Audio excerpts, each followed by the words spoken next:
morning. Thanks everybody for coming. Glad everybody could get together this morning to talk about a little bit of the problems that small businesses have been having over the last years.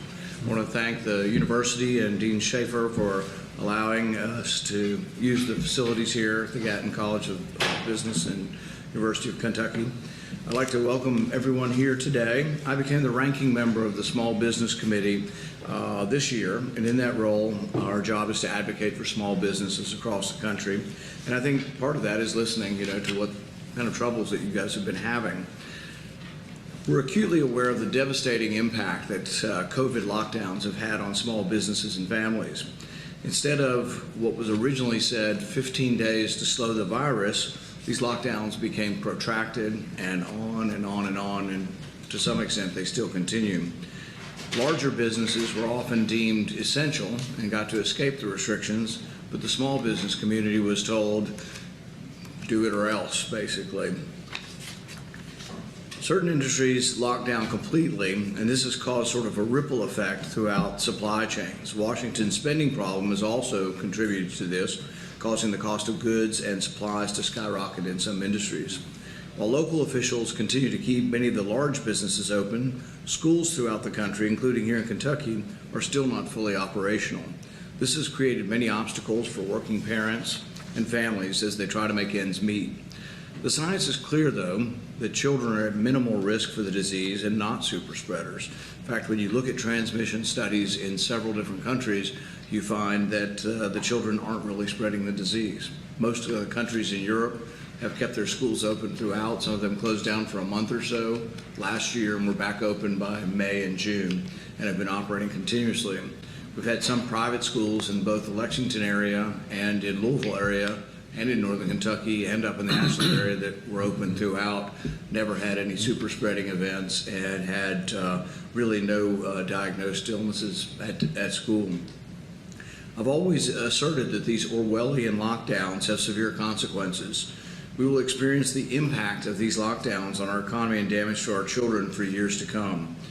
Now, as vaccine distribution and new therapeutics are widely available, it's imperative that we fully reopen. The question has now become, why are those in power continuing to assert control over people's livelihoods and our children's future? As I've said before, Florida is open, Texas is open, neighboring Tennessee has repealed their mandates. Even New York, the king of lockdowns in New York, even New York has set a firm date to reopen, and yet we still don't have a firm date in Kentucky to reopen.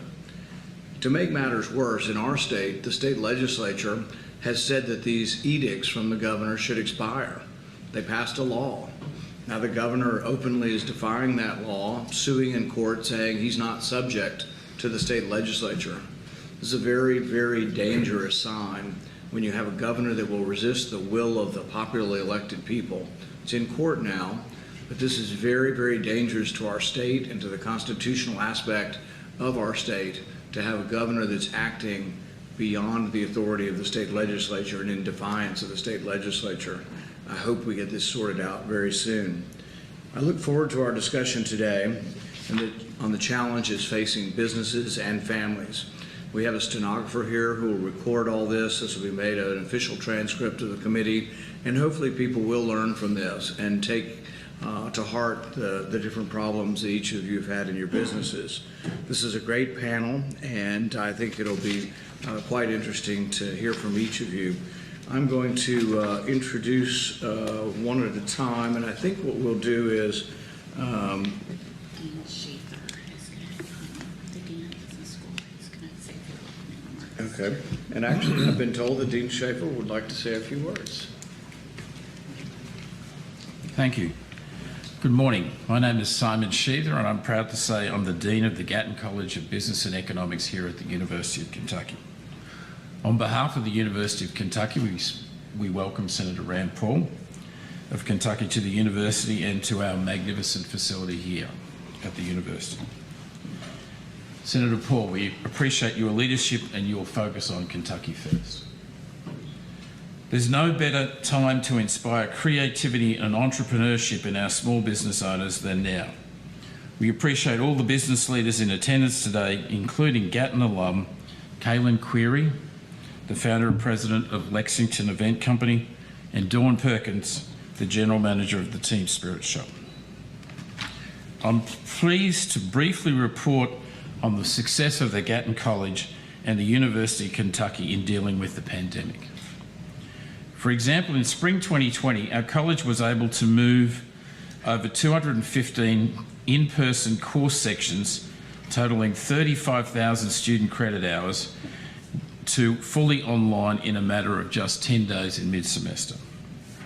In fall 2020, we delivered courses in a number of different modes. 15% were completely in-person classes, 40% of our classes used technology to provide a highly interactive environment that mixed in-person and online. 30% of our classes were online with synchronous class meetings, and 15% of the classes were too large to offer in-person or via Zoom and were done online asynchronously. I'm proud to report our faculty has done important research regarding COVID-19 that helped both on a local and a national level. A couple of highlights. One study showed how businesses should respond to the crisis with both speed and agility. As well as our economists studied the effectiveness of social distancing at the start of the pandemic. In February, the Gatton College hosted the 11th Annual Supply Chain Forum. With over 200 attendees, we brought together national caliber supply chain leaders who are practitioners, academics and consultants. The forum allowed businesses to share their supply chain initiatives, especially related to the theme of thriving in disruption. Last month, the college hosted a conference on business innovation and entrepreneurship. 3 Gatton College alumni who are now successful small business entrepreneurs spoke on the first day of the conference. On the second day of the conference, 22 teams pitched new business ideas. 12 undergraduate teams, 5 graduate teams and 5 non-profits. Over $20,000 in prize money was awarded. The graduate division winner is an engineering graduate student who had previously completed the Gatton College Entrepreneurs Boot Camp, something we offer every semester.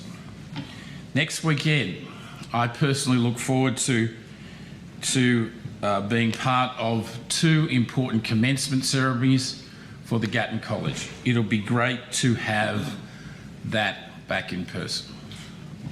Thank you for your attendance today. Over to you, Senator. Thank you, Dean Sheether. I think what we'll do is, rather than do all the introductions at once, why don't we do introductions one by one and then hear from each individual after the introduction. So Alan Hinks, why don't we start with Alan first. Alan Hinks is the owner of Dundee Tavern in Louisville. Mr. Hinks has owned and operated Dundee Tavern for 6 years. He's worked in the hospitality industry for over 30 years, including a decade at Captain's Quarters, Riverside Grill, and O'Charlie's Restaurant and Bar. Mr. Hinks, why don't you start us off, and if you can limit your testimony to about 5 minutes. Okay. I'm glad to be here, and thank you so much, Dr. Paul, for inviting me here to this event. Obviously, we've all had our horror stories when it came to the mandate starting back in March, and the tavern and myself, throughout the 3 decades I've been in this business, has always been employee-oriented. And when all this started, my whole goal was to make payroll. And we did everything we possibly could do to make payroll. And what was really challenging with us in the beginning was the decisions that were made by people, in my honest opinion, that never had to make payroll before, okay?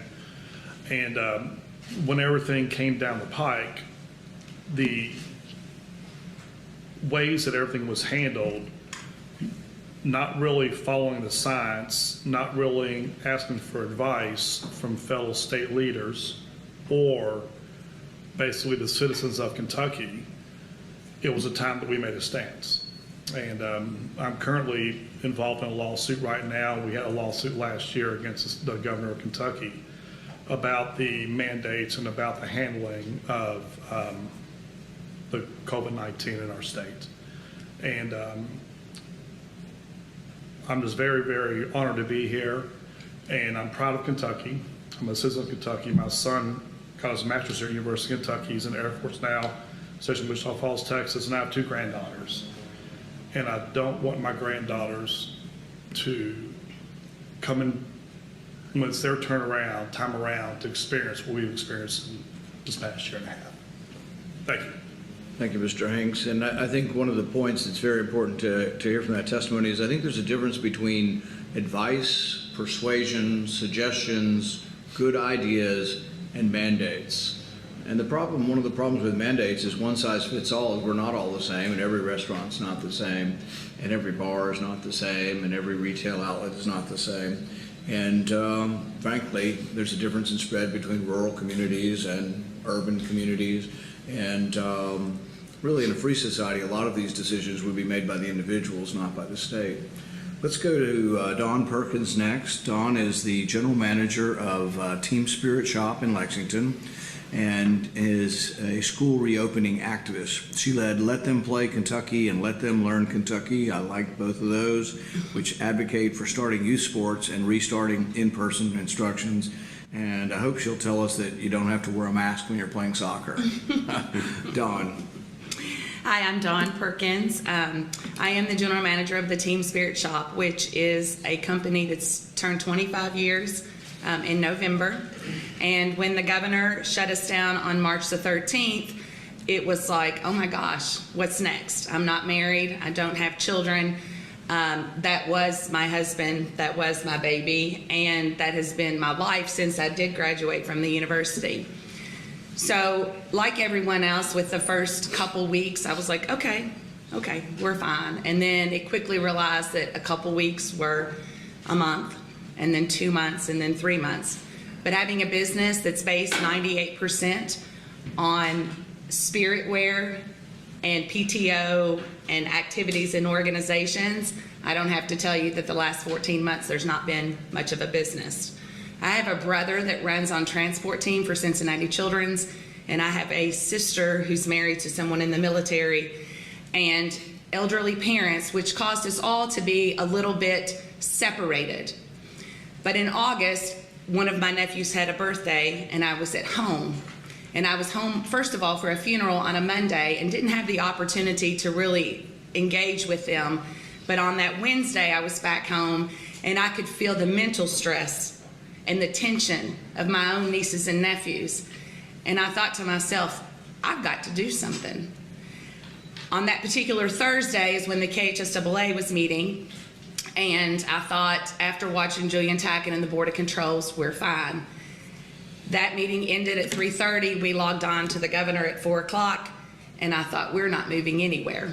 And I wrestled that particular night, just, if mine feel this way, not mine personally, but my nieces and nephews, what about the other 80,000 that play sports and the other however many that are in public education, private education, daycares, whatever? They have to be feeling it.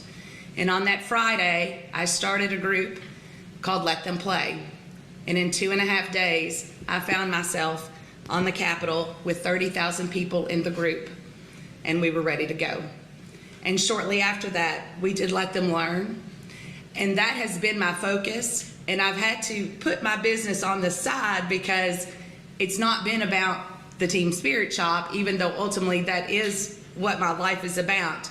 It's been about the academic, the mental, the physical, and the social well-being of the children of Kentucky.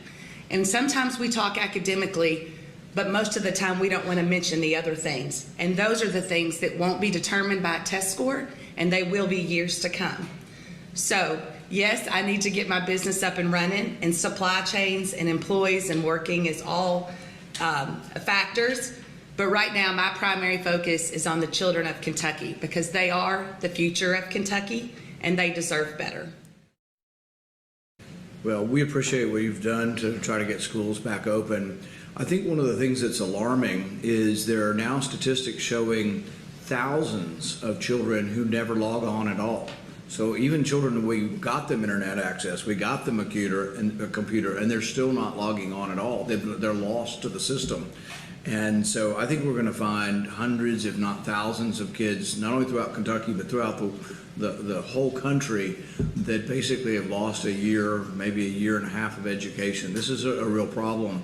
And I personally believe that education is sort of that equalizing force. No matter what your background came from, where you were on the socioeconomic ladder, it's your chance to get ahead if you can get an education. It's incredibly important. And I think we've lost that.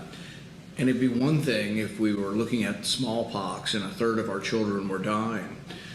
You would think that with the hype over this, but for kids, it's important to say, and it's absolutely incontrovertibly true, that this disease is less dangerous than the seasonal flu for children. Now it's the opposite. Above 65, it's probably 1,000 times more dangerous than the seasonal flu. So we should be just honest. But we decided one size fits all, and they were going to treat our 5 and 10 and 15-year-old kids the same way we're going to treat our 85-year-old parents. And that just made no sense at all. No science to talk about it. No evidence of spread in the schools. Typically in the past, you remember when we'd get the flu, and the flu can be deadly for children, we'd close the school down for a couple weeks when we'd get 10 or 15 cases, when we had an outbreak. We closed every school in Kentucky and every school in the entire country without an outbreak. I know of no outbreak where 10 or 15 kids got COVID in a school. They haven't been reported because no kids went to school. All schools were closed. And so I don't think we did really base this on the science. With regard to athletics, there was a story the other day of a track coach in New Hampshire fired for not making his kids wear the mask while running outside. So it's submit to my will or be fired, not my will, to the state's will or be fired. And I think the burden should be on the state to prove that a mask outside is necessary. Now they've finally admitted after a year and a half that you probably don't need a mask outside. And yet people are still wearing them and enforcing it. And people are yelling down, the Karens of this world are yelling down at people. There was a teacher I think it was in Virginia, this was probably 6 months ago, yelled at 2 14-year-old boys who were grappling on a playground, wrestling and, playing a little tackle football or whatever. You're committing genocide. And she started yelling profanities at them. She was a school teacher in the public school system, and she's yelling profanities at this 14-year-old. Not based on any science, based on sort of opinions and conjecture. And so, by all means, we need to look at the science on this. There's a great deal of evidence because Europe went right back in. They also kept moving the goalpost on us. They said, well, we're going to flatten the curve. I remember we were going to flatten the curve. That sounded somewhat reasonable. You're going to close your shop. We're going to close all this for about 3 or 4 weeks so we don't overwhelm the hospitals. We did that. And then we did it for another 3 weeks. And then it went on and on and on. And if you look at the curve of the incidence of the disease and the mandates, there's long timeline curves over the last year or so. After every mandate, there's no evidence that the mandate does anything to the trajectory. In fact, we had the most mandates on in December when we hit the highest peak of all.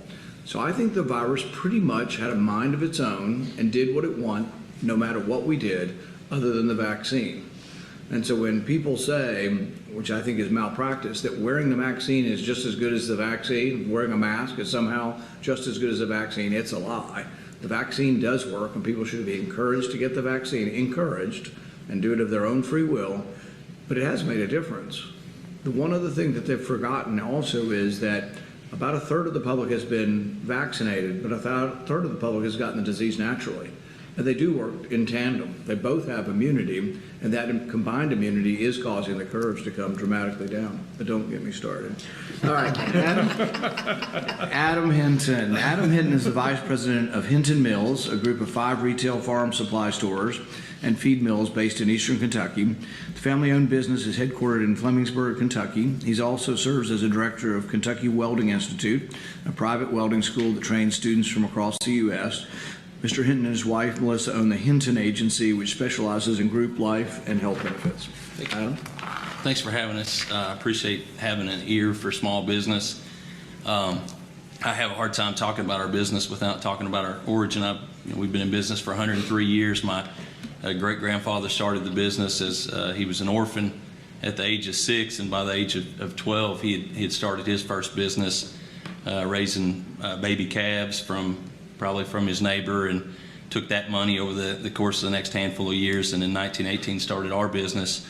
Our business has not only served Fleming County, but we now have 5 locations, so we serve a good portion of northeastern Kentucky. So folks that don't understand what a farm supply store is, basically, if you ate today, that's because of a farmer somewhere that has grown food. And here in rural Kentucky, there's a lot of farmers, and our businesses like ours serve those farmers with feed, seed, fertilizer, fencing materials, things of that nature. Because of that, we were deemed essential. So both at Hinton Mills, and I'll speak to Kentucky Welding Institute in a moment, we were both deemed essential industries. And like Alan had mentioned earlier, one of our biggest concerns is, number one, is how do we take care of our employees? We've had employees that have stayed with us in some cases 50 years, have several right now that have been with us 40 years, and more than that have been with us 30 some years. So how do we take care of those employees, and how do we serve our customers? One of our slogans on almost anything that you'll see internally or with our employees, it says, work hard, be kind, serve others. So we have to think about that, and we're not medical doctors, so we had to take the advice of whether it's local health department or others, and try to follow those guidelines and stay open. It has been a challenge. The biggest challenge has been for us is trying to know what to do and who to listen to, number one. I think number two has been labor. We had folks that were apprehensive, like probably all of us in this room when the pandemic started. Had 3 folks retire, and normally we have a workforce amongst our locations of just over 60 full-time employees, and right now we're at 53. So we've got 7 positions that we've been unable to fill as those positions were vacated. Just because they're either because of fear, or now because of the benefits of staying home, that the financial benefits for folks are greater because of some of the government subsidies, as opposed to finding jobs in Hinton Mills or places like us. One of our other big concerns right now is supply chain. One of our managers, we've got 5 location managers, they're all like family to us, and one of those managers called me 6:45 last week, and he said, it's not unusual for him to call me that early, but he was just, I'm kind of depressed. And this is our most upbeat guy. He's the leader amongst leaders. He's the guy outside of our owners who's number one in charge of our business. And he said, I asked him what was going on. He said, it's really hard for us. We've built our business over the years on serving customers, and we have customers that come in, and when we tell them what the price is, if we have the product, or how long it'll take us to get them that product, how upset, that oftentimes it makes them. And he said, I've prided myself on always being able to take care of others, serve local farmers, and we're not able to do that to the best of our ability. And I think a lot of that has to do, and I'm sure we'll get into that later, with some of the government money that's out there that discourages folks from working or producing products that we all buy. The welding school, Kentucky Welding Institute, we've been in business for just over 6 years, and we've had students from 40-some states, so we've turned into not just a small welding institute, but a larger welding institute right here in Kentucky. Because we are training folks for critical infrastructure, we were able to stay open. We went from running 3 shifts, we were going 3 shifts to meet demand. We were going 24 hours a day, 3 shifts of students in March of last year, and by May of last year we were down to 12 students in 1 shift. Fortunately right now we're much closer to our normal number, which is about 80 on 2 shifts, and look forward to getting back to 3 shifts soon. So it's been a challenge. Again, the biggest thing for us has been trying to know who to listen to, trying to make sure that we have workforce. We've had 2 piers that have had to close because the local health departments have closed them for some periods of time to quarantine employees, and then a third competitor of ours who last week had a sign on their door that said that they'd be closed until further notice because they didn't have enough employees to run their business. So with that said, thank you again for being here and listening to those of us in small business. Well, Adam, when your manager called you at 6:45, since you're a farmer, you'd already been up an hour and a half, right? So you mentioned the essential industries, and I think, sometimes we did it with some intelligence. Obviously, food is essential, farming is essential. But there were many people that were affected in a way where they had a small business that was a small retail outlet that competed with a big one like Walmart. Right. So Walmart became essential and mom and pop's retail was not essential, particularly in small town America. And the unfairness of that was just, incredible. We had in some states like California where they banned in-person church, but they allow strip clubs to still operate. So I have a friend, Pastor Rob, out in the LA area, and he has a hilarious video that you can watch where he says, he announces to his congregation, we can no longer be open, but today I'm announcing we're converting to becoming a strip club. And they play the music, and he does this elaborate dance taking off his tie. He only takes his tie off, fortunately. But, the idea that we could have a strip club open, but not that. And I think it's really, hair salons, just, the people who are these small businesses that really have to work. And these are hardworking people, and so I think that we really do need to understand that this is a policy, and we can disagree. I understand, we have disagreements among all of us in a republic, in a free country, but really one person, not me, not you, not any of us should be able to make these decisions by ourselves. It's usually give and take. If anybody knows the political process, usually you don't get your way. You have to discuss and persuade other people in the legislature, the public. You've got to get public opinion behind you. But it's really not consistent with the history of our country to have one person decide with no advice from the state legislature. And then when the state legislature gives you their firm legislative advice, to have it completely ignored. So I think we have a real problem where we are now. Can I chime in on one thing Sure. on that? You talk about the one-size-fits-all policy, and there's more people on campus today than there is in our county. So sometimes I think that people lose sight of that and how that one size doesn't fit all. Aaron Anderkin is with us today. Aaron is the president of Integrated Sign and Graphic, ISG, which is headquartered here in Lexington. Since 1988, ISG has provided industry-leading design, manufacturing, installation, and maintenance of signage, lighting, and architectural elements to construction companies, design firms, and national brands. ISG's work portfolio consists of large venue projects like shopping malls, mixed-use developments, convention centers, and casinos all across the United States. Welcome, Mr. Anderkin. Thank you, Senator Paul. There we go. Thank you, Senator Paul, for having us today and for your continued advocacy of small business owners and small business interests on Capitol Hill.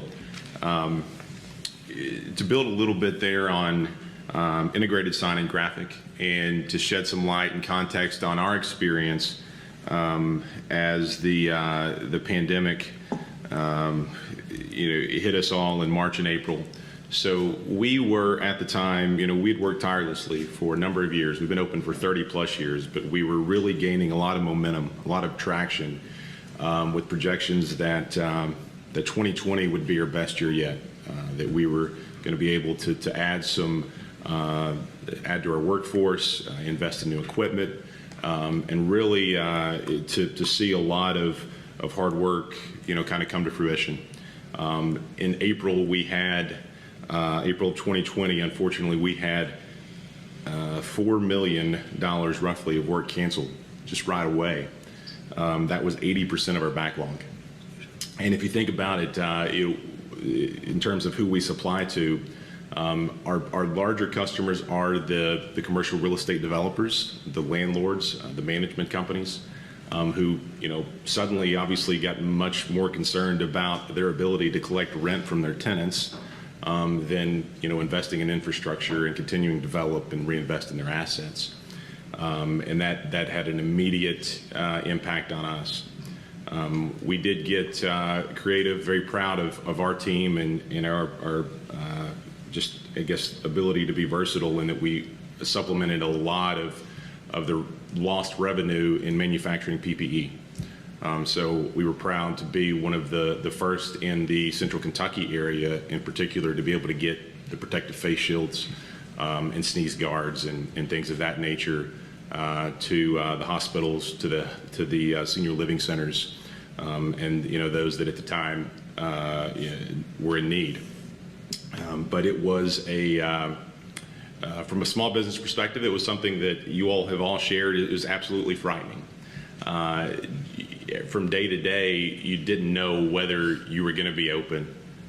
You didn't know what to tell your employees. You know, as a small business leader, one of the things that I take great pride in, as I'm sure you all do, is your ability to communicate with your employees, to be able to tell them whether it's the good, the bad, or the ugly. You want to be able to say, hey, here's what we're up against. The reality was we didn't know. You know, we were waiting just like everybody at 4 o'clock every day to hear, you know, what we had to deal with. You know, the thing about entrepreneurship and owning and running a small business is that to an extent, you are in control of your own destiny. If you put in the hard work, most oftentimes you're going to get rewards. And the idea that element was completely removed, and that you were at someone else's beck and call was frightening. You know, what we are seeing is that, you know, we were down, I think, 35% in revenue in both the third and fourth quarters, so it definitely hit us hard. We weren't able to supplement everything. What we are still concerned about moving forward is that, you know, the drastic amount of government subsidies, and we have been beneficiaries of the PPP loan and are actually very appreciative of that. But we also are afraid that, based upon our kind of market research and what we've analyzed, that the long-term ramifications are going to be significant. Just because there's some consumer confidence right now, you know, at a certain point the government subsidies are not going to fuel the economy. You got to have confidence from those in the private sector willing to invest. And so we want to try to do everything we can to put ourselves in a position to still be successful in that climate. But we are, you know, fearful that it's not over anytime soon. So, but again, we appreciate the opportunity for you to hear us out today, and for certain everything you're doing to advocate for us. And so where do things stand? You said third and fourth quarter were down. How about the first quarter of this year? The first quarter of this year was down about 25%. It got a little bit better. And then I think we're going to be down about 25% again, comparing the second quarter of 2021 to the first quarter of 2020. Thanks. Kaylin Query is the founder and president of Lexington Event Company and Lex Effect Venues, LLC in Lexington.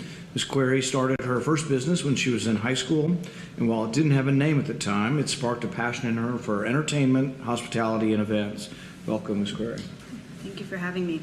Like others, we shut down on March 17th, so Lexington Event Company produces events, conferences, trade shows, festivals, weddings. Pre-pandemic, we did this all over the country.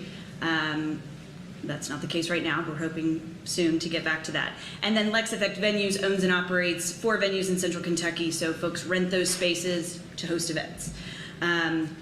Similar to you, the hospitality industry, we were shut down on March 17th with no real direction on when or what or how. And similar to Dawn, I told our clients and our staff, it's just going to be a couple weeks. And then a couple weeks was a couple months. And then after 6 months, I stopped saying when we were going to reopen. And clients would call and I said, I don't have an answer. I dreaded the 4 o'clock calls. I would turn my phone off so I didn't get all the notifications. My industry doesn't have an association in Kentucky, so I currently serve as the Small Business Policy Council Chair for the State Chamber, and I relied heavy on them to help navigate some of the noise with, you know, what was a mandate, what was a recommendation, what has changed, where do we find the information, how do we interpret it. I'm not an attorney, I don't want to be responsible for that. And they were a great advocate and a great source, you know, resource for us, but a lot of confusion. And, you know, we want to be safe. I certainly don't want to be a super spreader. I don't want to get fined. I don't want to get shut down. I've not lost quite as much as him, but between our companies, we've lost over $400,000 and counting. You know, and the residual effect will be around for several years. So, you know, we're trying to navigate this. We did not reopen until July 1. Events were not allowed. Everybody kept saying, well, sell gift cards. It's like, well, I rent one of the venues for $5,000 on a Saturday. How do I gift card that? You know, I would love to do carry out or curbside. I have nothing to sell. I give you a chair, you got to bring it back though. So, you know, we were kind of stuck. We had nothing to do, you know, except watch the news. So we navigated and we adjusted and we figured it out. We reopened July 1 with very few staff. Most of them were on unemployment. We did get a PPP loan, so we were able to bring some of our folks back. But as soon as we got them back up and running, we were shut down again in the winter.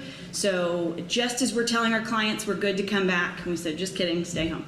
We'll see you maybe in April. I do think people are ready to be out. They're ready to be back. We do have a hard time with mandates and recommendations because everyone has different information. So when they come to the events, we're responsible for regulating this. And outside of me physically putting a mask on some people, you know, it's just not going to happen. So we're in a tough spot of what's required and what's not, and everyone has different information, and we provide copies of the mandates, but then they provide me some website they found with something different. And, you know, I get threatened with lawsuits daily at this point, which is a lot less scary now than it was in March of 20. And do you own a venue or just book venues? I own one, and then I manage 3 others. Okay. And the one you own, how many people? It's indoors? It is. And how many people can it hold? Pre-COVID, 550 seated, 750 cocktail. And what are you allowed to do now? Currently 350. With spacing and the capacity, so venues can have 60% capacity. So with spacing and distancing, and you know, food has to be staff served, not self-served. You know, social distancing. Then you've got to have room for all the stuff, and then people. You have to have room for them as well. Right. So Has anybody showed you any science that staff served makes a difference between self-serve? no. Someone just decided these things. Right. It's just popped out of their head and said, well, we'll get less of it if we do this. Yeah. And there might be some logic, but there's no science or studies to prove it.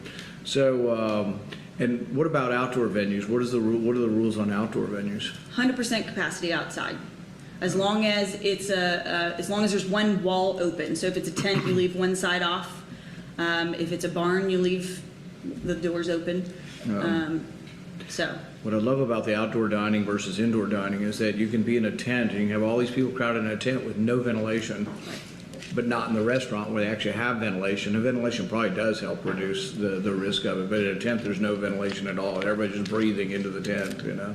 But did you want to add anything else? Just similar to what everyone said, we have workforce issues. You know, we're now dealing with threats of lawsuits, you know, on multiple sides. We've got potential for taxes that are going to hurt small business and mandates, additional mandates that are going to hurt small business. So, you know, we appreciate you taking the time to hear from us and for advocating on behalf of small business. We've got to get back to whatever normal is going to look like.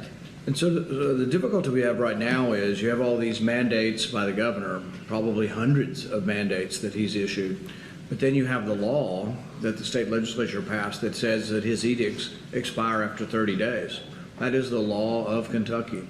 And yet we have one single judge that is staying the entire state legislature. And this should give us pause to think about it, that we would have one person in the judiciary stop all of the elected officials. I mean, we have 100 representatives, we have 38 senators, they've all been elected by all the people of Kentucky. They came together, and I think nearly 3/4 of them voted to say that emergency orders should end without the consent of the legislature, which to me I think sounds pretty reasonable, that one person shouldn't decide, that we would disperse that power and have checks and balances. But now it goes before the Kentucky Supreme Court.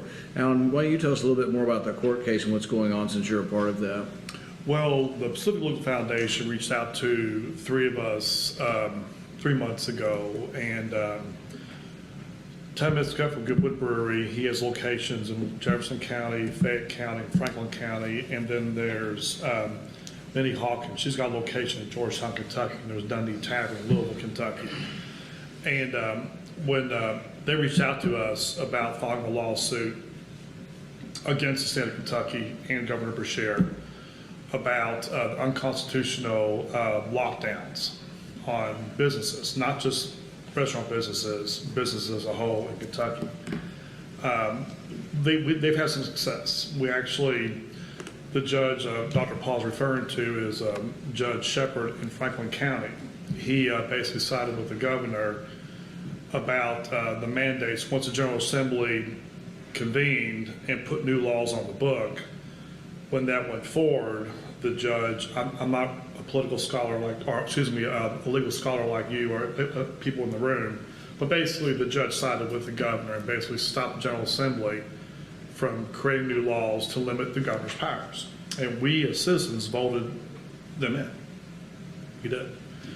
So specifically, Legal Foundation found loopholes basically in what was going on with the governor of, of Judge Shepard in Franklin County, and then Trendy's, a restaurant in Georgetown, Kentucky, they launched, well, basically our lawsuit was launched in Scott County.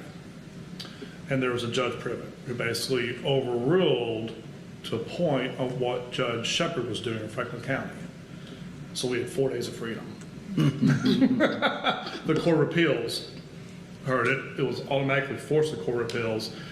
The goal of the Pacific Legal Foundation and us was to get it from the state Supreme Court, because with these new laws, the thinking is, how could you, as a state Supreme Court, not go by the law? And I've been told, as recently as last week, the state Supreme Court does not go by the law all the time, which, okay, we got that going on too. But the Court of Appeals sided with the governor, saying that it was irreparable harm to the governor to let our businesses open up. Okay. Now, and also about the virus and related to the general public, we said Kentucky, which there's no science. So the irreparable harm they're speaking of do not include the small businesses, the harm we've been through. So it stands right now, the oral arguments are May 25th, opening arguments are May 25th, and then June 2nd goes in front of the state Supreme Court. Right. And the thing is while you can't directly lobby the Supreme Court, it is an elected position, and we do get a chance to vote on these things, and so I think we should watch carefully what happens.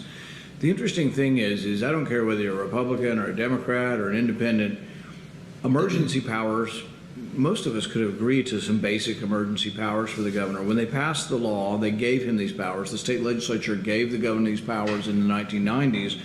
It was for the things that most of us would probably agree to. A tornado hits the middle of Lexington.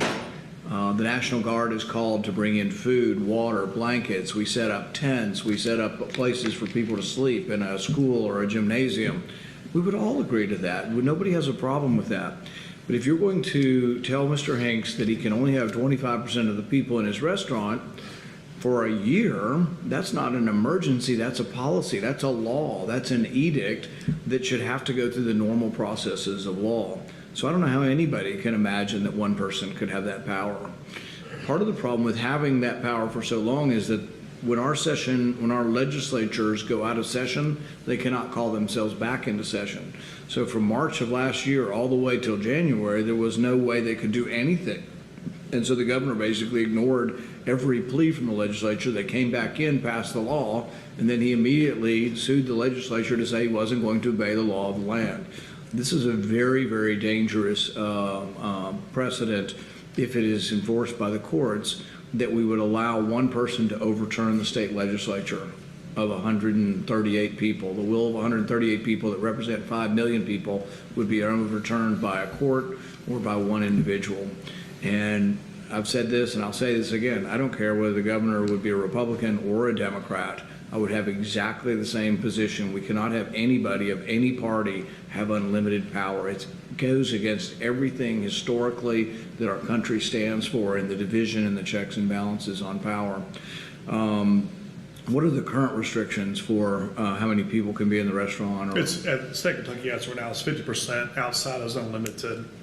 And of course, the world famous 1,000 people or less, no mask. So, I'm sorry, I was talking to you guys about Churchill Downs this past Saturday. What's 1,000 people or less, no mask? What's that? Yes. No, what's the rule? I don't understand what the rule is. If you have 1,000 people or less, you don't have to have a mask. No mask.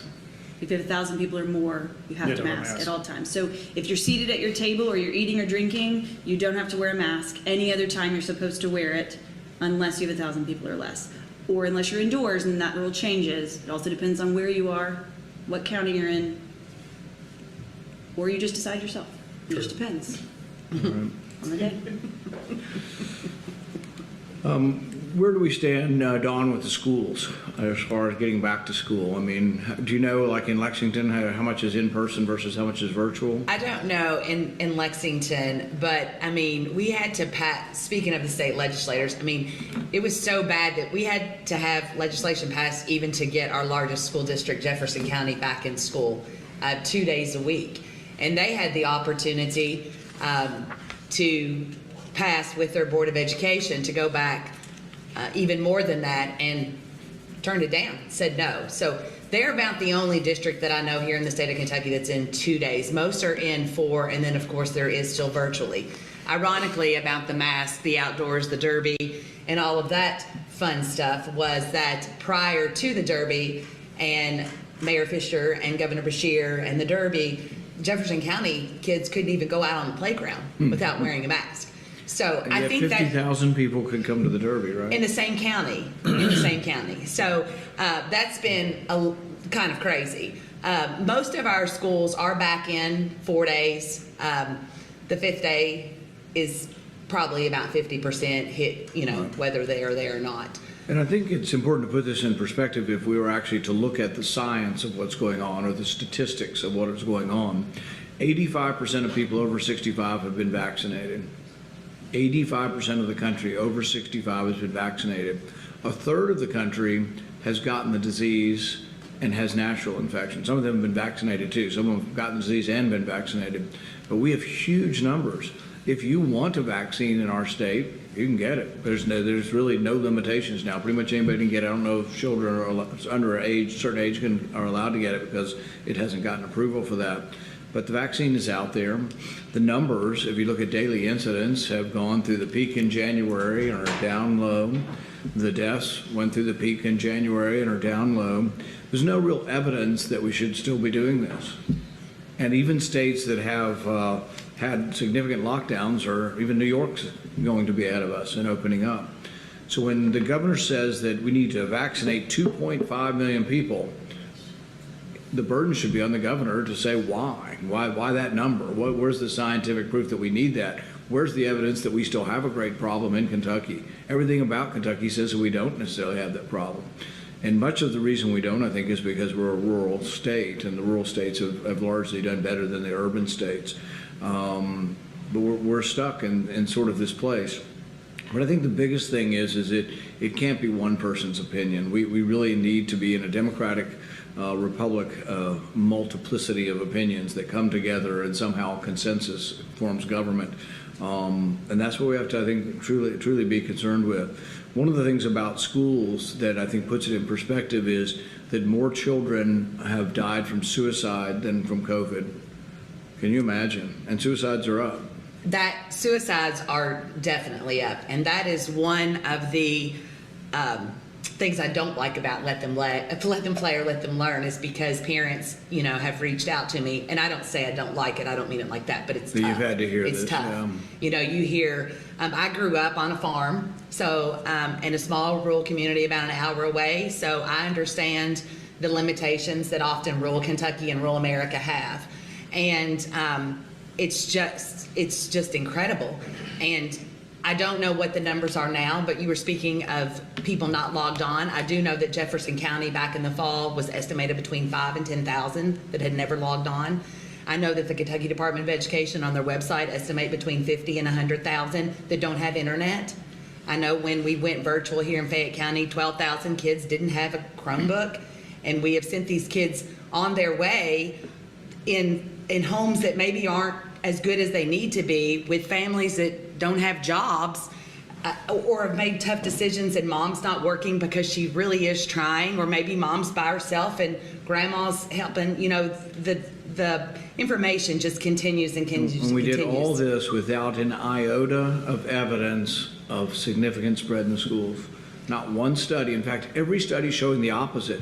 And we also have the experiment in all of our communities of private schools that have stayed open and not had any kind of super spreading event or any kind of surge in the community among the students or the teachers. And our surrounding states have been in, much like, I mean, I think Indiana has been in since August. I mean, they've had a couple, quirks and things that they've had to do, but Tennessee's been in. I mean, Virginia, West Virginia, they've all been in at least 3 times, if not 4 times more than Kentucky. And we're still struggling to get in. I think we're going to wind up here pretty soon. Does anybody else have any subject or statement you'd like to finish up with before we come draw things to a close?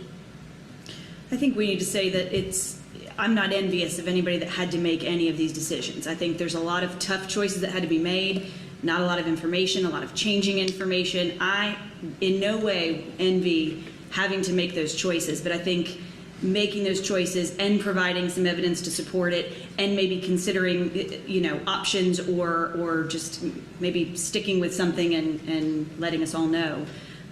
But we appreciate, I think I can speak for everyone when I say we appreciate those who are trying to get us safely reopened and get things back in focus. It's got to be a tough job to be making these choices and figuring out mandates and PPP and EIDL. So, I am very appreciative of those who are working like you to get things reopened and to figure this out because it's got to be a tough job. I think you've hit the nail on the head about tough decisions, because when you think about it, the way a free society is set up is like if you're accused of a crime, you're presumed to be innocent. So you go before the court, and it's the burden of the government to prove that you're guilty. You don't have to prove that you're innocent because you're assumed to be innocent. It's the same way in a free society. You're assumed to have your liberty, and if government wants to take of your liberty, it's their burden to prove why. And it should be a big and a steep burden to say to a business person, we're going to dictate what you can, or to say to someone who's in convention planning and event planning that we're going to do this. It is their burden. And if it's going to be extraordinary to take away your freedom to make these decisions with the people you contract with, it has to be extraordinary. There has to be scientific evidence, there has to be proof of it, but there also should be the imprimatur or the approval of the legislature. No one person should get to dictate to you how to run your business or how many people can be in your store or what your clients can do. Because here's the danger. When you let one person decide, that person could make a mistake. Now, the whole legislature could make a mistake, but at least now you've had a debate amongst a lot of people, and you have this give and take and checks and balances. But this has sort of been the argument against the centralization of power all the way down to one person. It's sort of why we fought the revolution. We didn't like having a king. We wanted to have that power dispersed so there would be debate. So I think this is an issue of our time. Not only is it devastating to your individual businesses, but this is a real issue of whether or not you're presumed to be free and the government has a burden to prove why they want to take your liberty, or if you can have some public health person just write a note and say, go arrest them. I mean, we have lived through the last year where the police were sent to churches to take down license plates. I think it's also important to say it's not that I don't care about safety. If you asked me in March of last year, if you were 85, should you go sit in a church for 2 hours? I'd say I'd advise against doing it. So, I mean, there is advice, and I think most people, I tend to think in a free society, in our society, people are smart enough to take advice from experts, filter through it, and make a decision. But also, if you ask me if you were 25 years old and wanted to go sit in a church for 2 hours last March, I'd have probably said, your risks are much less. You'll have some risk you could get sick, but the chance of dying is 1 in a million. So I think people could take that advice, and this would be advice that we give to people. But there's a difference between persuasion and edict, and it isn't one size fits all. We're not the same. I mean, one of the things that, because we've had this sort of monolithic advice that we failed to tell people, and I tell people everywhere I go, there is something that can save your life, and nobody's telling you this. If you get COVID, particularly if you get COVID and you're overweight, 80% of the people going in the hospital or dying are overweight. So if you get COVID and you're overweight, you need to be much more cautious and careful of your symptoms to look for treatment. But there is a treatment. It's called monoclonal antibodies. President Trump got it, Chris Christie got it, Giuliani got it, but there's a window of time. If you don't get that treatment and you get sicker and sicker and sicker and you go to the hospital and they have to put you on the ventilator, they'll say the monoclonal antibodies don't work, you missed your window. I don't hear anybody on television telling you that, so you would know that if your mom or your dad got sick and they were getting sicker and beginning to cough, that you got to get them in soon, and you got to advocate to get them monoclonal antibodies. The doctor has to make the decision, but I promise you, being an advocate and a family advocate can make a difference. And it's about an 80% reduction in death. In fact, what they're doing for people, if you're living in a house with someone with COVID, let's say it's two elderly people, the woman has it, she's 85, and her husband says, I'm not leaving, I'm her only hope, and I'm going to stay with her. They can actually give the monoclonal antibodies to him too before he gets it. And sometimes it either prevents them from getting it or they get an incredibly mild case. And instead, we're insist on making a 2-year-old wear a mask on a plane, and making a young kid with autism who's 7 or 8 put a mask on a plane and holding them down and kick them off planes. Instead of somebody saying there are ways we can save your life, through medication, there are reasonable things you can do if you're at risk to avoid this disease. And to let people know the reasonable and obvious evidence that we're getting beyond this, that everything shows that we are getting beyond the part of this, and hopefully we'll be getting beyond it soon. I want to thank you all for participating. We wish you the best of luck in your business.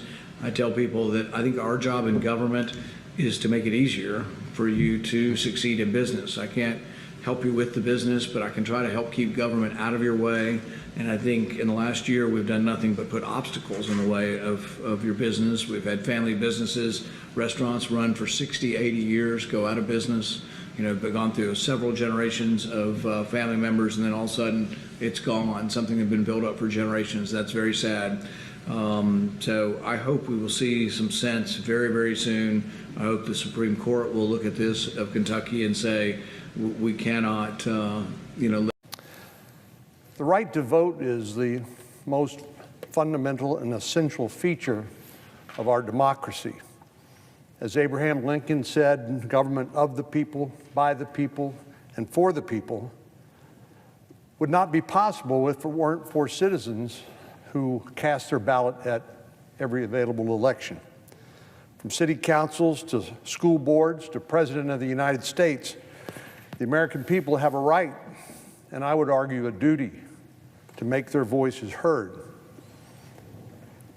In 2020, a record number of voters did just that. Nearly 160 million Americans cast their ballot, accounting for roughly 2/3 of all eligible voters. If you compare that to 2016, just 4 years earlier, 17 million more people voted in the last election. This included higher turnout across all racial and ethnic groups: African Americans, Caucasians, Hispanics, Asians, each had a higher turnout this election. When Congress originally passed the Voting Rights Act in 1965, the goal was to eliminate common discriminatory practices that were in place at that time. It was, and it is, a landmark piece of legislation, and there's no question it has been an overwhelming success. And I think that's something we should celebrate as a nation. In 2012, for the first time on record, turnout among black voters was higher than for white voters. In 2020, both Asian and Hispanic voters turned out at the highest rate on record. We've certainly come a long way, as the preamble to the Constitution says, in our effort to form a more perfect union. But we should not tire, nor falter, nor fail in our progress to make sure that everyone who has the right to vote has an opportunity to cast their ballot.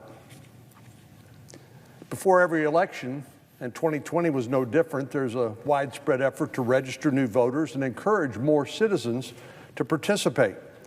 In Texas, we set new records in registering and turning out voters. We turned out 11.3 million voters, 66% of those registered. In years to come, I hope we'll set new records and get more voters to the polls. I think that goal should be shared by every American. But in addition to this work, we have a responsibility to protect the integrity of the ballot. This became a focus in particular in after the 2016 election, when we actually saw Russia try to interfere with the presidential election that year. In response, Congress provided hundreds of millions of dollars to shore up state election security measures and to help local officials safeguard future elections. Our intelligence community, and particularly the National Security Agency and Cyber Command, made sure that there were no cyber attacks or minimized the impact of potential cyber attacks on election voting systems, including voter registries and the like. And the post-mortem reviews were that they were pretty successful in deterring those sorts of attacks that occurred in 2016. But, Mr. President, it's not just up to the federal government. Across the country, states are also fighting to make sure that those who are legally entitled to vote can do so and ensure the integrity of their own elections. They're looking at ways to make it easier to vote and harder to cheat, which I think should be our goal. But those election security efforts have been mischaracterized, unfortunately, by many of our Democratic colleagues and many in the news media, who falsely claim that somehow there are efforts underway at the state level to suppress minority voters. We saw this play out in the case of the Georgia election law in particular. Our Democratic colleagues tried to frame this legislation as a way to suppress minority voters, but that was completely contrary to the facts. And it was completely contrary to the election laws in their own states. The Georgia law, for example, set a deadline of 11 days before an election to request a mail-in ballot. In the home state of the Democratic leader, Senator Schumer, New York, voters only get a week. 11 days in Georgia, a week in New York. And in New York, you have to give a reason for voting absentee. In Georgia, under the proposed changes to the state election law, you don't even have to give a reason to vote absentee. Georgia also expanded early in-person voting to 17 days. In Massachusetts, represented by two of our Democratic colleagues, early voting lasts only 11 days. The president's home state of Delaware won't even offer early voting until 2022. In other words, you can't even do it now. And it won't be available in 2022, and even then, voters will have only 10 days. Well, I think this demonstrates the hypocrisy of some of the debate that we're hearing and seeing. In New Jersey, represented by two Democratic senators and a Democratic governor, New Jersey recently passed a law that expanded in-person voting to 9 days. As a reminder, Georgia just expanded theirs to 17 days. But the New Jersey governor had the temerity to criticize Georgia for restricting the right of Georgians to vote when it's more expansive than the voting laws in his own state. We've heard similar lines of attack from many across the aisle who falsely tried to brand this law as a form of voter suppression. Once you play the race card, it's hard for people to think clearly because it tugs at our emotions. It tugs at our collective, frankly, guilt emanating from the earliest days of our country that we've come a long way to try to rectify. But here's the bottom line. Each state has the authority to determine the, quote, times, places, and manner of holding elections, close quote. Where does that come from? Well, that's Article 1 of the Constitution of the United States of America. But our Democratic colleagues insist on pushing for a one-size-fits-all mandate that turns federalism, including the Constitution itself, on its head. Senator Schumer, the senator from New York, has said that this month the Senate will vote on a bill called S1, which is the Democrats' effort to commandeer control of elections from the states. The bill is so radical that members of his own party have lined up against it. And it's easy on superficial inspection to see why. In order to vote in person, 36 states require some form of voter identification. That was the recommendation of the commission that former President Carter participated in, along with James Baker III, a prominent president, a Democrat, and a Republican. They made a recommendation for voter ID, but this proposal, S1, would eliminate it. In my state, Texas, there are several options to present voter identification. You can present a driver's license, a passport, a military ID, a citizenship certificate, and you can get, if you don't have any of those, you can get another one issued by the state at zero cost. Those all work.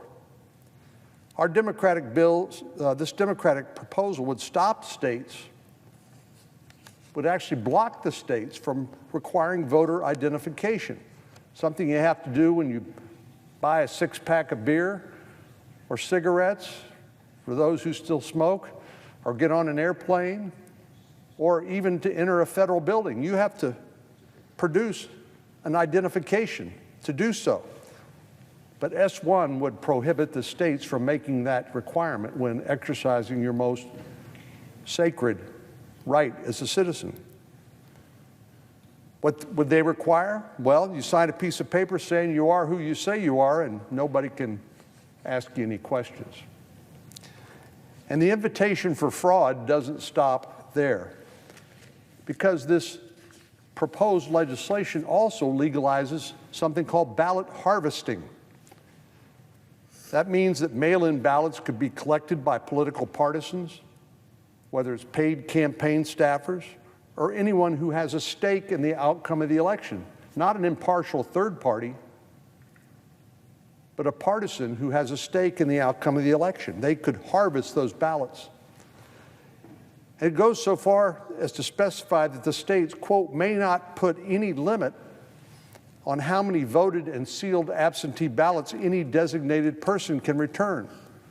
So there are no limits on how many ballots a political operative could harvest and turn in and count in the election. Well, it doesn't take a rocket scientist to figure out how this can go wrong. Maybe the ballots get turned in with thousands of others. Maybe some of the ballots are altered. Maybe some are falsified. Maybe some end up in the trash. It's tough to know exactly what might happen. S1, this federal commandeering of state-run elections, is rife with opportunities for fraud. It mandates things like automatic voter registration and drop box ballot for ballots, while making it more difficult for the states to maintain accurate voter lists. It would even go so far as to make it harder for the states to remove dead voters from their rolls. My state, like many states, has an unfortunate legacy of having candidates and political parties cast the ballot on behalf of voters who are no longer alive. Box 13, for example. Arguably, that's the way Lyndon Johnson beat Coke Stevenson, by voting the cemetery vote. And that's not unique.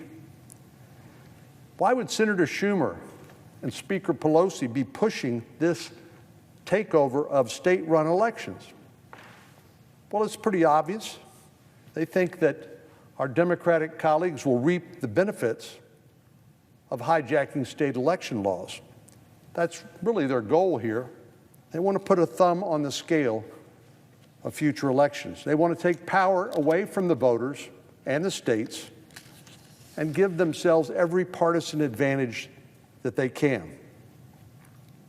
And those are just some of the features of Senate Bill 1, S1. There are others.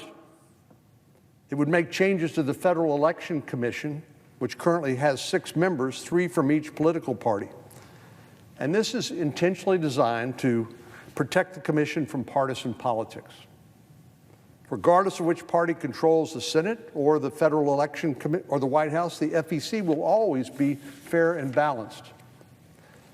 Well, that doesn't serve the interests of our Democratic friends, so they want to change it. The election takeover bill would remove one of the seats held by a Republican and turn the Federal Election Commission into a partisan body. No more equal representation, no more consensus building. Why bother with that when you can steamroller an agenda with no opposition? And then, Mr. President, there's the taxpayer funding of elections. Instead of political candidates going out and making the case to prospective voters, instead of supporters voluntarily backing their preferred candidates with their hard-earned dollars, this bill would force taxpayers to bear the financial burden, even to the point of channeling dollars, your tax dollars, to candidates that you disagree with, who support policies that you do not support. And it's not even a dollar-for-dollar match. I don't know who came up with the idea of $6 from the taxpayer for every dollar that's raised from voluntary donations, but that's the proposal. What a deal. That means if somebody gives a candidate $200, the federal government could match it up to $1,200. Our Democratic colleagues even managed to get on the wrong side of the American Civil Liberties Union. This bill would implement a new disclosure policy that the ACLU says, quote, could directly interfere with the ability of many to engage in political speech about causes that they care about. But Mr. President, as bad as this proposal is, S1, if that doesn't work, and it's looking like, from reading the news recently, that it's not likely to work because of defections even among Democrats, our Democratic colleagues have a plan B. I want to remind you of what I said at the outset. The Voting Rights Act of 1965 was one of the most important laws passed in modern American history. It's been reauthorized a number of times over the years, most recently in 2006. I proudly cast my vote in support of reauthorizing the Voting Rights Act. But a new bill introduced by our friend, the senator from Vermont, the senior senator, sometimes invoking the name of that civil rights icon, John Lewis, his proposal would radically change the law as well, this time putting the federal government, not the state, in charge of new voting laws again. Just a reminder, back in 1965, part of the Voting Rights Act required states and jurisdictions with a history of discrimination to receive federal preclearance before they could put new laws into effect. In 2013, the Supreme Court of the United States struck down the portion of the law that set the formula for which states were included in that requirement. The court ruled that it was unconstitutional because the coverage formula was outdated. The court said history did not end in 1965. And indeed, what happened when the Voting Rights Act was reauthorized in 2006, the proponents of that bill made no accounting for the tremendous progress in minority voting turnout that we've seen since that time. In other words, the Voting Rights Act worked. It worked miraculously, and thank goodness it did. But the Supreme Court, in striking down the 1965 formula as opposed to the current day rate of minority voting, the court said the Congress based the law on 40-year-old facts, having no logical relation to the present day. Here's an example. The formula in 1965 required states to receive preclearance before they could put their own voting laws into effect if they had any test or device, as it was called, that restricts voting. That included things like literacy tests or subjective determinations of moral character.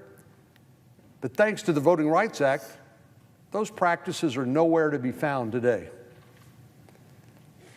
The bill introduced by Senator Leahy the senior senator from Vermont, would change the formula with language so broad that virtually every state in the union and every local jurisdiction would have to get their election laws pre-cleared by the Biden Justice Department before they could put them into effect. The trigger for that is a vague number of voting rights violations that wouldn't even require a finding of intentional discrimination. Nevertheless, these state and local governments would be required to get the sign-off of partisan bureaucrats at the Department of Justice to exercise their own constitutional authority. I think it's important to keep in mind that the framers of the Constitution wanted the states to chart their own course in elections, not Washington bureaucrats. To quote the Supreme Court of the United States, the framers of the Constitution intended the states to keep for themselves, as provided under the 10th Amendment to the Constitution, the power to regulate elections.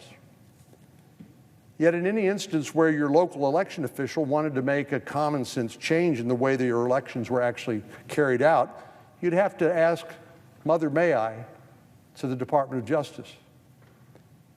Based on this proposal, you'd think there'd been countless unenforced instances of voter discrimination that cry out for this sort of remedy. But you'd be wrong.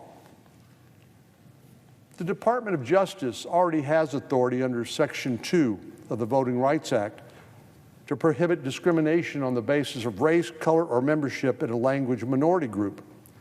During the entire 8 years of the Obama Justice Department, they filed only 4 enforcement cases in the whole United States under Section 2, 4.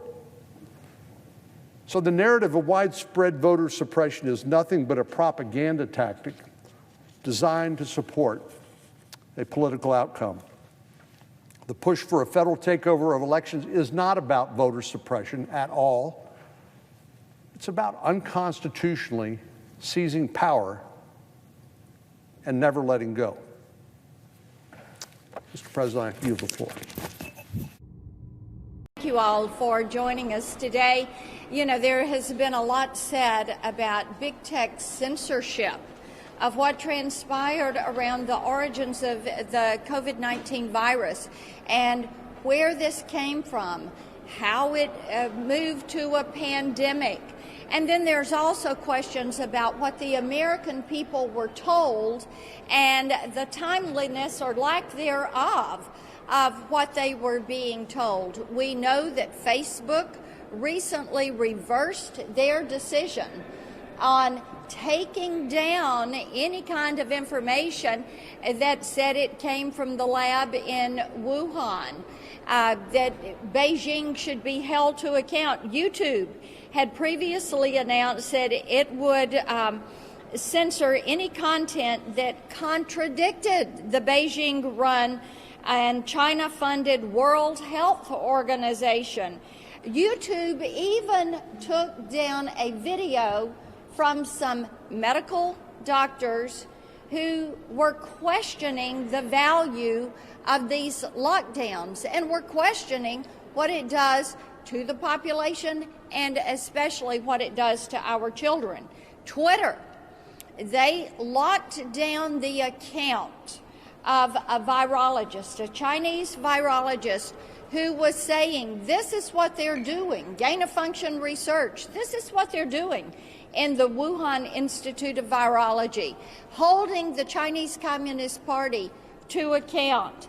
I will tell you this, big tech has really stepped over, they have stepped over the line on this one.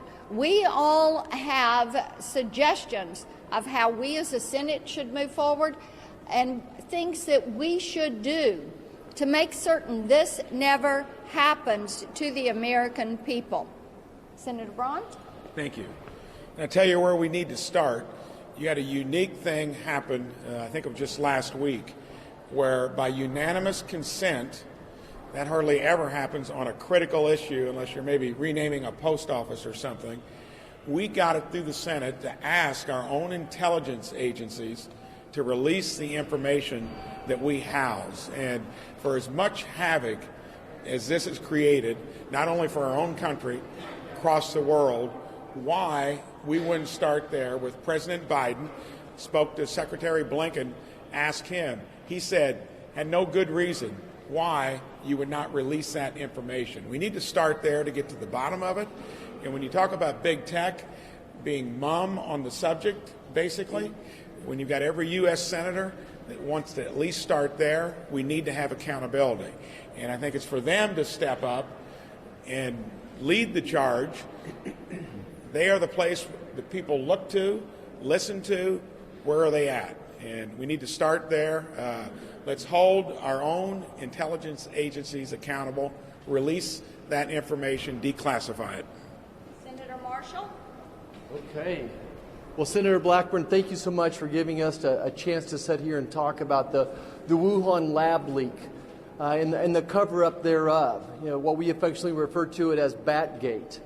It occurred to me as I was sitting there reading Dr. Fauci's emails recently that everything I learned in 10th grade science, everything I learned as a doctor about the scientific method, about hypotheses and developing theories, that we just threw that all out the door. I was shocked as I went back and reviewed some of the letters that were written, but really what rose my suspicion was somewhere back in January of 2020. And the Chinese were saying that there was no person-to-person transmission. The WTO agreed, and the CDC didn't stand up to them. And that led for me to have a phone call with the CDC. And all the national journalists were reporting that the United States scientists were investigating this new novel virus. And when I talked to the CDC, they said, well, we've got scientists in Beijing, but they're thousands of miles from Wuhan, so we really don't have anything to tell you. And then the next thing I see is a letter signed by a group of scientists who have ignored even the possibility that this virus could have risen from the laboratory. They totally ignored it. They threw out the scientific hypothesis that this was even feasible. And didn't come to find out most of those scientists, if not all of them, were receiving some type of funding then and in the future from the NIH, and our CDC sat there and nodded their head in agreement. And then national journalists, big tech companies, they worked together to suppress this story. They worked together to censor those of us who thought that this virus may have originated there. And not only did they suppress, they actually shamed people who thought that this might have came from a laboratory. And then finally, we see in Dr. Fauci's emails a collusion, working with Dr. Fauci, big tech working together to suppress this story. Here we are, we're 17 months later. We still don't know anything much more about this virus. I think that we have to hold the CCP accountable. And if the United States is in any way accountable, if they helped fund laboratories that led to the development of this virus, then we need to be held accountable as well. And we need a deep dive into what viral gain of research rules look like going forward as well. We're never going to get to the bottom of this unless we stop this cover-up of the Wuhan lab leak until we stop Batgate. Thanks, Marcia. Senator Johnson? Go ahead. Well, Johnson. Okay, I'll go. I want to point out that the evidence about a potential lab leak theory has been hiding in plain sight for months. The fact that our federal agencies, under the direction of Anthony Fauci, funded this type of research for years has been laying out there hidden in plain sight for months. Shame on the media, shame on the social media for not paying attention to it, for completely ignoring it. The result of this 18-month gap of fully exploring the true origin of the COVID virus probably means we'll never get to the bottom of it. China's had 18 months to destroy this evidence. But make no doubt about it, China is guilty. They are culpable. They knew they had a coronavirus. They knew they had a deadly pandemic-type virus in Wuhan. They didn't allow flights out of Wuhan to the rest of China, but they let that virus infect the entire world. So we already know China's guilty. We already know they have to be held to account. I think we also need to hold the news media and the social media accountable as well. This isn't the only area of suppression. I could list a long list of false narratives, false stories that the drive-by media promotes and then never really adequately retracts. But when it comes to COVID, I have personal experience with censorship and suppression that I believe has cost tens of thousands of Americans their lives. The NIH guidelines as it relates to treatment of COVID remains a compassionless guideline to basically do nothing. Go home, isolate yourself, be afraid, and if you just happen to get sick enough where you have to check yourself in the hospital, check yourself in the hospital. Maybe we can save your life. I held 2 hearings on early treatment. Dr. Peter McCulloch laid out the 4 pillars of pandemic response. The first one is try and stop the spread. Well, China is guilty of not doing that. The second pillar is early treatment. Basically, how we apply medicine to every other condition, early detection, early treatment. Then in-hospital treatment, and finally vaccine. Why did our health agencies, why did Anthony Fauci, why did the mainstream media suppress and censor doctors who had the courage and compassion to treat patients early with cheap, generic, repurposed drugs? Why did that happen? There is growing evidence. It's not being reported on by the media. Mexico's having great success with ivermectin. Certain provinces in India are having great success with ivermectin. Where's the reporting on that? We've seen studies where 50 to 85% of lives could have been saved. It prevents that much death. Apply that percentage to the 600,000 Americans that lost their lives, which is why I believe the news media will never admit their complicity and why they will never admit they were wrong here. But it's not too late. Lives can be saved. We're still going to need early treatment. No matter how effective a vaccine is, no matter how effective immunity from having been infected is, other people will get infected. Other people are going to need early treatment. So I am imploring the media, pay attention to people like Dr. Corey, Dr. Peter McCulloch, the other doctors that have the courage and compassion to treat patients. It's not too late. We need to start and really robustly explore early treatment now. And finally, Senator Wicker, who joins me in holding big tech accountable and dealing with Section 230 and censorship. Thank you, Senator Blackburn and others. The last quarter of a century has seen enormous growth in the internet, and much of it's been positive, as we all know. But the result of this quarter century has been that it has allowed a handful of internet big tech platforms to grow enormously large, enormously rich, and enormously powerful, to the point where they decide what is the news. They decide what information the public is going to get and what information is going to be blocked. And it's not just the Wuhan virus, which is an outrage, as my colleagues have just described. We could cite chapter and verse time and time again about these big platforms deciding what we will hear and what we can't hear. So let me just help out by saying Senator Johnson is right, and I will cite a few examples. Google threatened to cut off several conservative websites, including The Federalist. How do they have the power to do that? How can they justify doing that? Companies restrict or terminate conservative users' accounts and content on social media.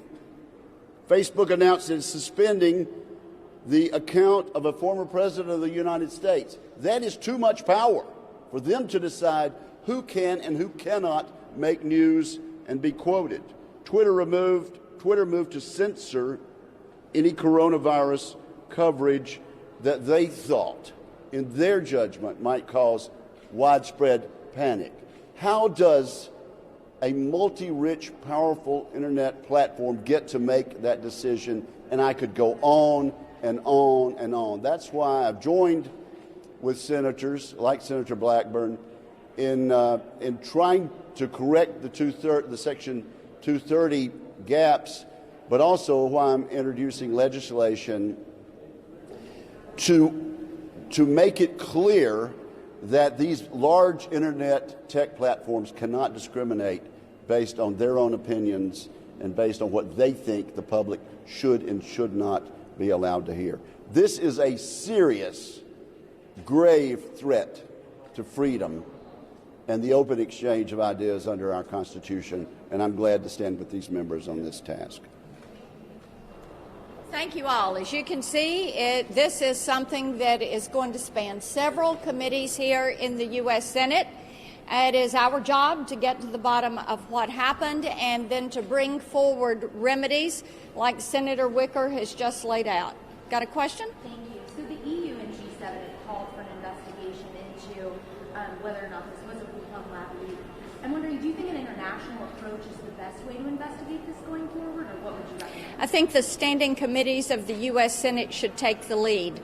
We are pleased that our allies are also joining us and saying this needs to be investigated. It is obvious that something was not right.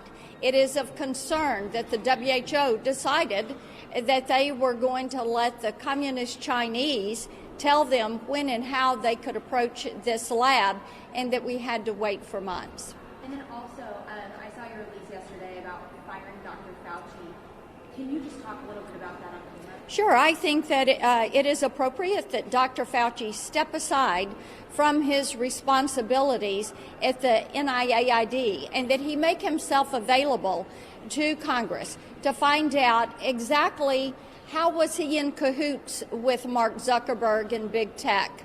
What transpired there? Did the American people hear some truth, but not the whole truth and nothing but the truth? Why was there not timeliness of acknowledgement of concerns around the lab? Why was there not more of a concern around Wuhan saying you cannot go anywhere else in China, or the Chinese Communist Party saying you can go nowhere else in China if you're from Hubei province or you're from Wuhan, but you can travel the globe everywhere but China. These are things that, now look, we've got 3.5 million people that have lost their life. 3.5 million people. We have hundreds of thousands of American families who have experienced loss of life in their families to loved ones, to friends. We have loss of livelihood for hundreds of millions. We have children, precious children, that have just experienced loss of learning for a year, loss of socialization, that are showing emotional problems. And Dr. Fauci is funded by the U.S. taxpayer. And the taxpayer is saying, what did you do with our dollar? Thank you all so much. Inquiry into those origins. We see it in the Biden administration's efforts to squelch investigation into the origins of the coronavirus. And I want to figure out what side the FBI is on. On April 28th, Dr. Li Mingyan landed at LAX. One of your agents interviewed her at that time. She then traveled to New York. Your agent from Los Angeles followed her to New York and sought an interview on both the 1st of May and the 2nd of May in 2020. The FBI took Dr. Li Mingyan's phone, on which the doctor showed evidence of WeChat communications between herself and the director of the CDC in Beijing, all the way dating back to December of 2019, regarding the Chinese military's involvement in the development of the virus and specific links to the Wuhan Institute of Virology. Director Wray, when did you become aware of your agency's interface with Dr. Yang? When did you review those WeChat messages? I'm not sure that there's much I can say about any specific investigation. I will say that a couple things. One, as I think you know, and I think the committee knows, I have been very vocal, and I intend to continue to be very vocal about the counterintelligence threat, which takes a wide variety of forms from the People's Republic of China and the Chinese Communist Party. And I think it's one of the most significant threats facing this country. Is Dr. Yan part of that threat? Well, again, don't want to speak specifically about any particular investigation. But the second thing I would mention is that... Well, here's why that's important. Yeah. On the first thing, Director A, back in October or in April and May of 2020, we didn't have nearly 600,000 people dead as a result of the coronavirus. On October 14th, 2020, FBI agent Andrew Zitman brought a scientist who was working with the FBI to meet with Dr. Yan in New York on October 14th. They met for nearly 6 hours. Can you tell us anything about that meeting and what it tells us about the origins of this virus? It is simply unacceptable to sit here a year later and say you're not going to tell us whether or not there was information about the origins of the virus when it is so central to the safety and health of our fellow Americans. I certainly understand the point of the question. Again, I have to be careful not to discuss specific investigations. I will say that in addition to our investigative work, as I think has been recently publicly stated by the DNI and I think even the President himself, the intelligence community has been looking at this issue. There are differences of view within the intelligence community about the origins of the coronavirus. Totally and understand so forth. all that. I'm trying to resolve those differences. Deeper with these dive on that questions, subject. though. Director Wray, we are unable to hold the Chinese Communist Party accountable if we throw our hands in the air and say, well, there's differences of opinion. We have to assess whether those differences are similarly rooted in fact. That's why I need the facts from you. Will you provide to this committee any scientific analysis that the FBI has done regarding Dr. Yan's claims, regarding the messages she provided to you, regarding Beijing's knowledge of the origins of this virus, their military's involvement, and even efforts to try to present to the world a fake genome sequence at the beginning of these developments? I'm happy to see what information we can provide. I will have my staff follow up with yours and see what information we can share on the subject. You get that if we don't look at that rooted information, we're unable to ascertain what differences of opinion are correct and incorrect. But it's hard to believe that the FBI didn't believe Dr. Yan was credible or significant because she lands on April 28th. Your agent, Dana Murphy, takes her phone that day. I'm holding the receipt from where you got the phone that had the WeChat messages that had very important information regarding Beijing and the Chinese Communist Party. And it's not every day that an FBI agent flies from Los Angeles to New York to follow a Chinese doctor who is a whistleblower and a fact witness. And even if Dr. Yan's technical analysis of the virus is incorrect, the fact that she showed up saying that she wanted to provide information and tell the truth seems significant today. Now, back when Dr. Yan made these pronouncements regarding the Chinese Communist Party, their military involvement, the leak of this virus from the lab, we had a number of people trying to discredit her. Are you able to ascertain whether or not that effort to discredit Dr. Yan is part of the counterintelligence efforts by the Chinese Communist Party? Again, I want to be careful both about what information we can provide in general about any kind of ongoing investigation, but also about what form that information would take, because in some cases you may be touching on things that would be classified, and that might require a different format. So I certainly understand why you're asking the questions. Let me commit to you that I will go back with my folks and see what information can be provided and what form it would have to take if we can provide any. That would be very helpful. Mr. Chairman, may I be recognized? Mr. Deutsch. Oh, wait, hold on, Mr. Chairman. You let everybody else go over for a minute. May I be recognized just for unanimous consent request? The gentleman's time has expired. You're not Mr. treating Deutsch. everyone equally, Mr. Chairman. You went over by more than Gentleman's a minute. time. Mr. Johnson went over by 45 seconds. Gentleman's time has expired, Mr. Deutsch. What? I just want a unanimous consent request. Thank you, Mr. Chairman. You want a unanimous consent for what? To get Okay, I'm sorry. Just a UC is all. Go ahead. Thank you, Mr. Chairman. I seek unanimous consent to enter into the record the receipt from the United States Department of Justice wherein Dr. Yang's phone was taken by FBI agent Dana Murphy. Without objection, the gentleman's time has expired. Mr. Deutsch. Thank you, Mr. President. Mr. President, at the end of May, Facebook announced that it would no longer censor claims that the coronavirus was man-made. The mainstream media, which had savaged the story during the previous administration, suddenly started backpedaling. And the Biden White House, which had reportedly canceled the previous administration's investigation into whether the novel coronavirus originated in a Wuhan lab, announced a 90-day inquiry into the virus's origins. The occasion for all this backpedaling was apparently a report in the Wall Street Journal that 3 researchers who worked at the Wuhan Institute of Virology sought hospital care in late 2019 for symptoms consistent with the coronavirus. In the wake of that report, it became impossible for the president or the mainstream media or Facebook to deny what had always been a plausible theory, that the virus came from the virology lab in Wuhan. Journalists moved to explain their previous rejection of this theory, and some of them openly admitted what had been obvious, that they rejected the theory not because of flaws in the theory itself, but because of those who had advanced this hypothesis. Mr. President, we don't know what these revived investigations will ultimately show, but the Wuhan reversal illustrates multiple issues. One, of course, is the need to remember that our social media experience is heavily curated. The posts and ads we see are selected first by complex algorithms that analyze the data social media companies have collected on each of us and curate our experience accordingly. On top of that, as the past year or two has illustrated, social media companies actively censor certain material, meaning that there are posts we will never see. As chairman and now ranking member of the Senate Commerce Committee's Communications and Tech Subcommittee, I have pushed for transparency requirements for social media companies.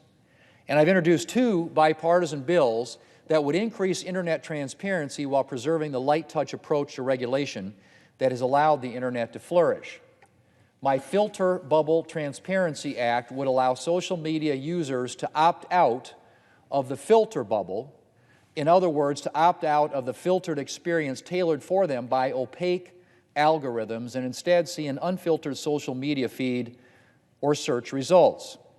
And the Platform Accountability and Transparency Act, which I introduced with Senator Schatz, would increase transparency and accountability around content moderation.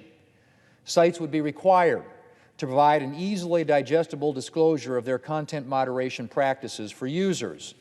And importantly, they would be required to explain their decisions to remove material to consumers. Under the PACT Act, if a site chose to remove your post, it would have to tell you why it decided to remove your post. The PACT Act would also require sites to have an appeals process. So if Facebook, for example, removed one of your posts, it would not only have to tell you why, but it would have to provide a way for you to appeal that decision. Mr. President, let me be clear. Private entities are free to have their own opinions and viewpoints and should not be compelled by the government to publish alternative views. But that's not what we're talking about with these large social media platforms. Most strongly deny that they are publishers and instead hold themselves forth as neutral platforms for the free exchange of ideas from all corners. That's the promise that they make to consumers. Mr. President, the Wuhan reversal is more than a reminder that our social media experience is actually a heavily curated one. It also raises serious questions about censorship and the maintenance of the marketplace of ideas that is a hallmark of a free society. Mr. President, there is no free society without the free exchange of ideas. Freedom of speech, freedom of the press, freedom of religion, freedom to speak in the public square, all of these are essential elements of a free society. The more government or other entities crack down on freedom of speech and the free exchange of ideas, the more we move away from a free society and toward tyranny. I say other entities because the responsibility for protecting the free exchange of ideas extends beyond the government. Government, of course, has an absolute obligation to defend our fundamental freedoms, but other institutions in society also have a role. You can't have a free society without free institutions. I'm thinking here particularly of the press, universities, and in this day and age, social media companies. If the press or social media companies only sanction one narrative, the narrative preferred by the government, or by social elites, or by any other group, the marketplace of ideas shrinks substantially. And if multiple groups that should be fostering the free exchange of ideas combine to limit or advance a particular narrative, they start to control public opinion instead of allowing individuals to form their own opinions based on a free flow of information. Unfortunately, as the Wuhan story illustrates, Today we're seeing a real movement to restrict the free flow of ideas. Whether we're talking about speech codes or social media censorship, more and more we're seeing a preferred narrative being advanced and opinions outside of that preferred narrative being censored or marginalized. We see it in government with bills like S1, which would, among other things, allow the IRS to consider an organization's views before deciding whether or not to grant it tax-exempt status.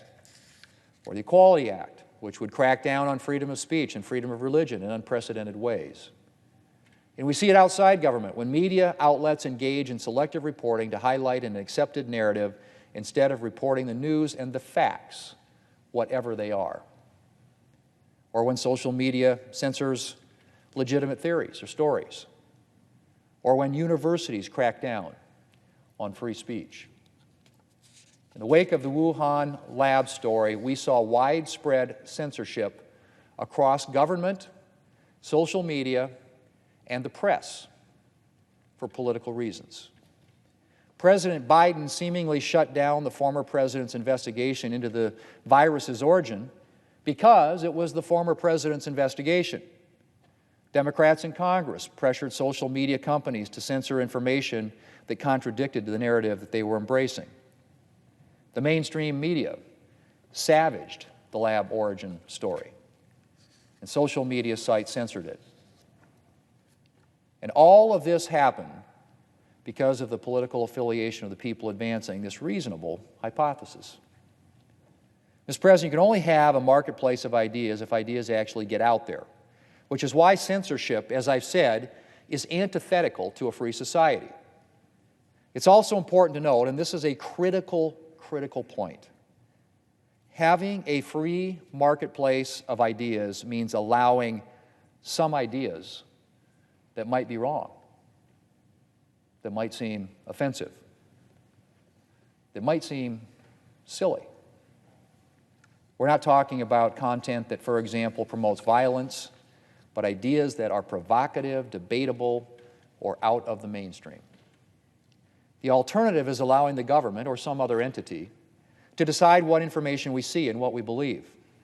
And it's important to remember that sometimes ideas that seem silly or wrong initially turn out to be right. More than one widely accepted scientific theory started out as a fringe position. A prevailing opinion may turn out to be wrong. And political or social power doesn't necessarily equal truth. Mr. President, I hope that their abrupt reversal on COVID's possible origins makes media organizations and social media platforms think twice the next time they consider censoring a story. I hope it reminds them of the dangers of restricting the free flow of ideas and of their obligation to separate their politics from their jobs. In a speech he delivered in 1967, Ronald Reagan, marveling at our government by the people, said this, and I quote, "Perhaps you and I have lived too long with this miracle to properly be appreciative. Freedom is a fragile thing, and it's never more than one generation away from extinction. It is not ours by way of inheritance. It must be fought for and defended constantly by each generation, for it comes only once to a people." End quote.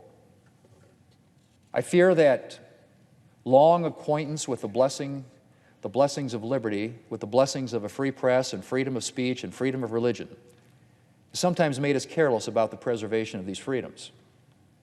We're used to them, and we assume that they will always be with us. But as Ronald Reagan pointed out, freedom has to be actively safeguarded, or it will be lost. I've seen too many instances lately where our cherished First Amendment freedoms are subordinated to a political and social agenda.